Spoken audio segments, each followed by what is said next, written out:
లేవంగానే అడ్డమైన పనులు చేయకుండా, లేవంగానే న్యూస్ పేపర్ పట్టుకోకుండా, లేవంగానే సెల్ ఫోన్ పట్టుకోకుండా, లేవంగానే ఛార్జర్ పట్టుకోకుండా, లేవంగానే న్యూస్ పేపరు టీవీలు పట్టుకోకుండా, లేవంగానే పనికిమాలిన ముఖాలు చూడకుండా, లేవంగానే బైబిల్ తెరిచి అరగంట సేపు ప్రార్థన, వాక్యం చదవటం అరగంట చేయండి.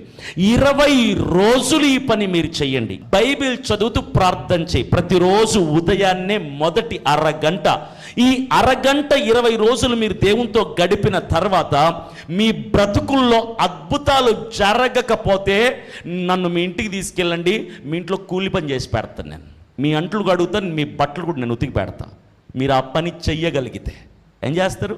20 రోజులు అరగంట దేవునితో గడపండి. మీ వల్ల అయితే నీ బతుకులో అద్భుతాలు జరగాలంటే 20 రోజులు ప్రతిరోజు మొదటి అరగంట దేవునికి ఇచ్చేయి.